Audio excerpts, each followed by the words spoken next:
If the walls of this house could talk, they would have many stories to share. And those stories are the bricks and mortar of Singing Waters, a retreat center tucked away in the Hockley Hills of Orangeville, Ontario. It's a place where people come for healing, but the story of its founder is perhaps most miraculous. Okay, go back. This was a missionary lady who had just had a real heart for hurting people, coming home from a missionary stint, quite ill, terminally ill. Matter of fact, they brought her home on a stretcher, and as she lay on a dying bed, the Lord seemed to imprint upon the pages of her Bible this little red brick house. Not only was Kay healed, she found the very home in her vision and her next assignment. And here she thought she was going home to be with the Lord, and the Lord said, no, I'm providing the house of blessing.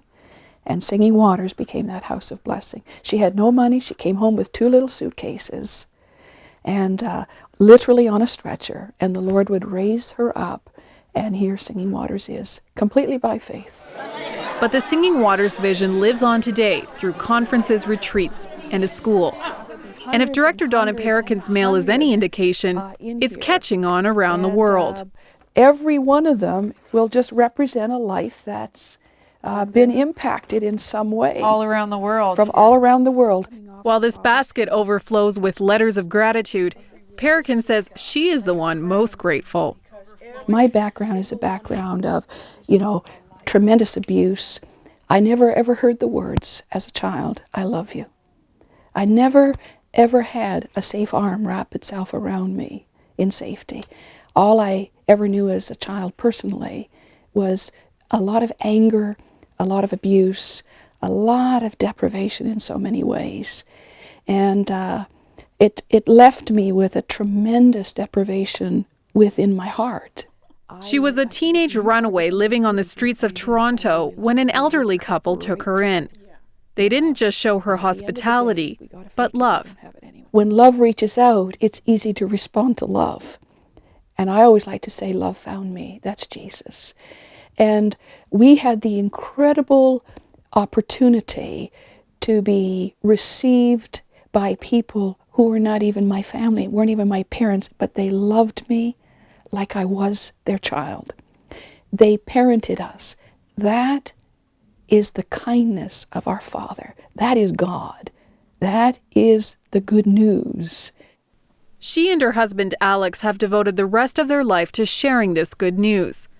News many haven't heard. Because love is really, really misunderstood and really misrepresented. Love is all about, we work hard.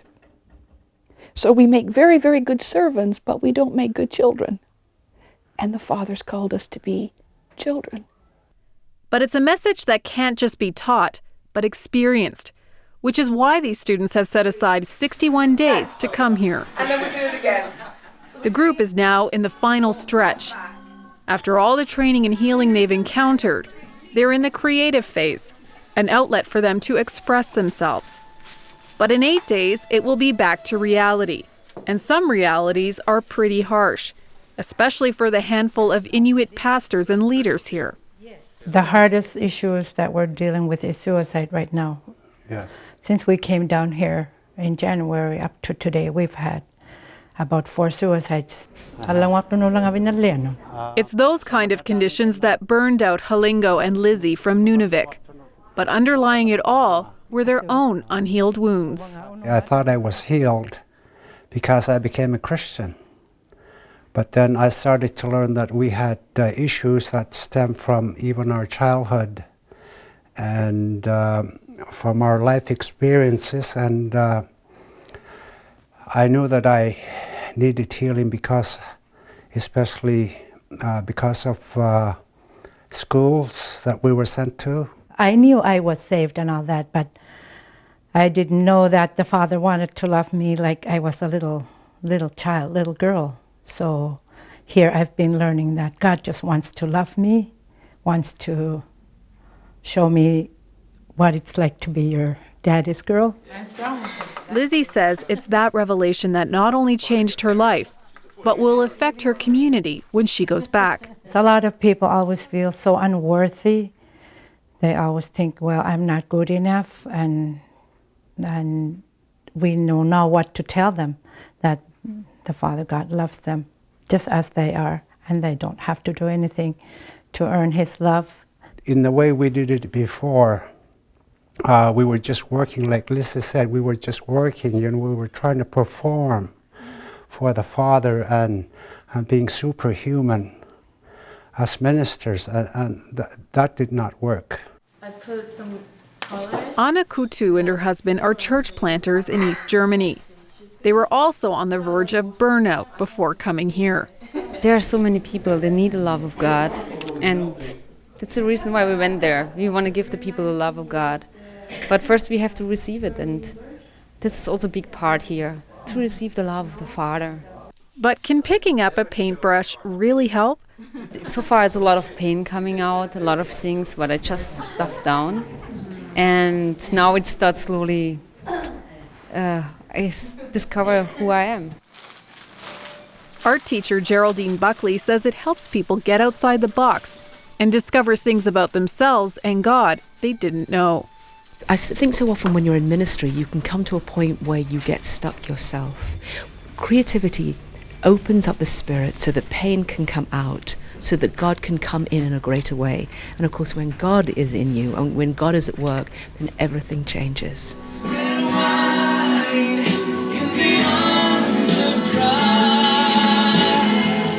And there are many changed lives at Singing Waters. Halingo says he'll never be the same. Finally, I am home. I feel that I belong now. I feel that I'm not an orphan anymore. Now I understand what was missing and what was wrong with me. And this experience in the school is what I really needed, because I was not going to make it. I was not going to make it. It's these kind of stories that make Singing Waters, well, sing, even after 52 years. If He could raise a dying woman off a bed of terminal illness and release by faith this little place, the little red brick house, and turn it into a ministry that has welcomed people from around the globe, that is God. That is impossible with man, but it's possible with God.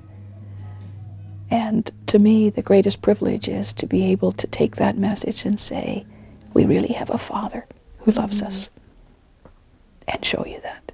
That is Singing Waters.